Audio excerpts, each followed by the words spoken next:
Salut à tous, bienvenue dans les brefs de l'écho. Les dépenses d'importation du Cameroun ont atteint la rondelette somme de 3 856,9 milliards de francs CFA, soit une augmentation de 13,3% par rapport à l'année 2018, indique l'Institut national de la statistique, l'INS.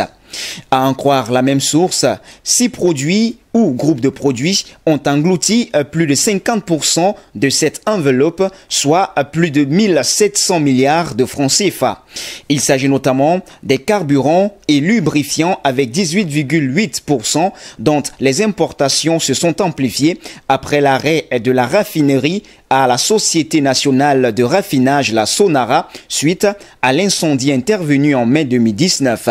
Les machines et appareils mécaniques ou électriques avec 13,0%, les céréales avec 9,8%, dont le riz qui a représenté 6% des dépenses d'importation du pays en 2019.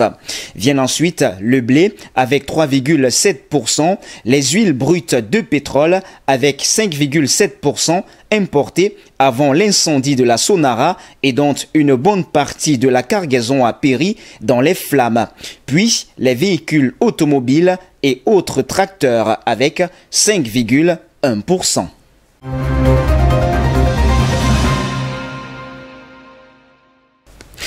Cotco et Totco, les deux entreprises pétrolières chargées de la gestion du pipeline Tchad-Cameroun, ont investi 767 millions de francs CFA au profit des populations riveraines de cette infrastructure en 2018 et 2019, apprend-on dans un rapport officiel cité par le quotidien gouvernemental.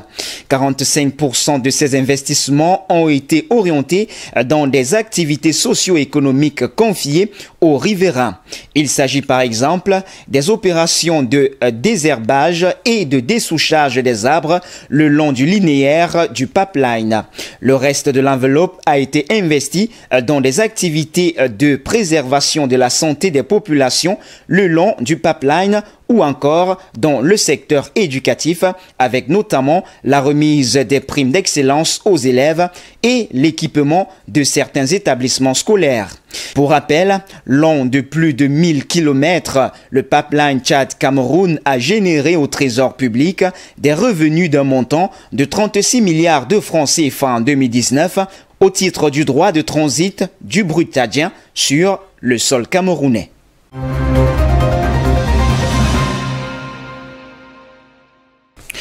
Au deuxième trimestre 2020, l'électricien Eneo observe globalement une régression des énergies appelées par les clients par rapport à l'objectif. Cette régression est due à la baisse de la demande des clients industriels dans les zones les plus industrialisées du Cameroun, à savoir Douala, Yaoundé, Ouest et Sud-Ouest. De manière générale, nous enregistrons déjà une baisse d'environ 10% des injections d'énergie sur le réseau de transport depuis le 23 mars, évalué ainsi à mi-juillet dans une interview. Éric Manuizu, le directeur général du distributeur exclusif de l'électricité dans le Cameroun. Ceci est une conséquence des difficultés d'exploitation liées à la crise sanitaire et à la crise sécuritaire dans les régions anglophones, explique l'entreprise. À en croire Eneo, cette situation contribue à une fragilisation des recettes d'exploitation de l'entreprise. En 2018, la société contrôlée à 51% par le fonds d'investissement britannique Actis a réalisé un chiffre d'affaires de 298,5 milliards de francs CFA, soit une hausse de 4% par rapport à 2017.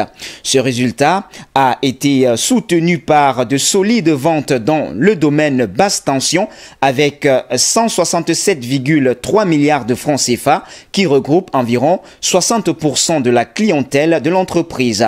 Il était aussi porté par une hausse de vente dans le segment moyenne tension. Elle avait progressé de 6% pour atteindre 95,5 milliards de francs CFA en 2018. Les résultats de 2019 restent encore attendus.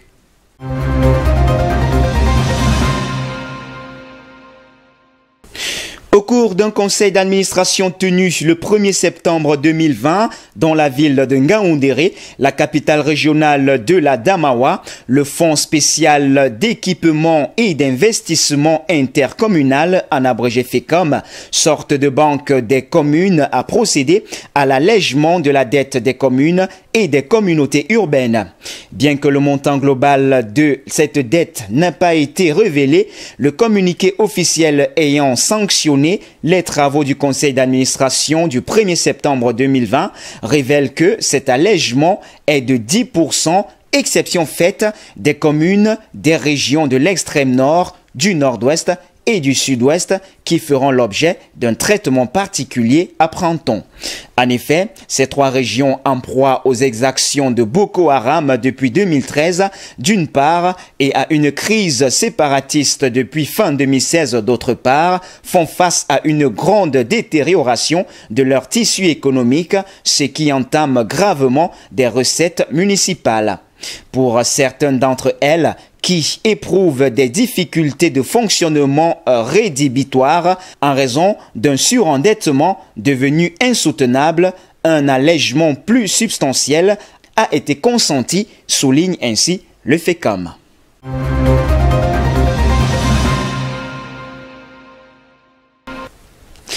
Et puis un tour à la bourse ce mercredi. Score grimpe en bourse ce jour après s'être dit confiant dans ses perspectives de croissance alors que la pandémie de coronavirus accroît la demande pour les produits de réassurance et que son impact a été moindre que prévu dans la branche réassurance vie. À la bourse de Paris, l'action Score bondit de 8,4305% à 24,18 € à 11h29, signant la plus forte hausse du SBF 1200.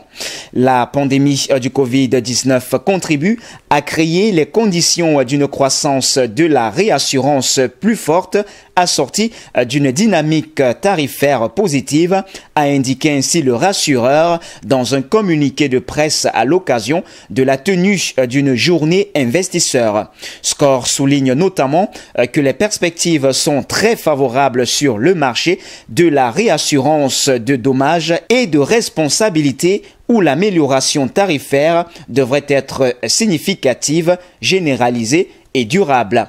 Pour 2021 donc, il prévoit ainsi une croissance plus soutenue qu'attendue pour sa branche globale P&C avec une hausse de primes brutes émises de 11% à taux de change plus élevé.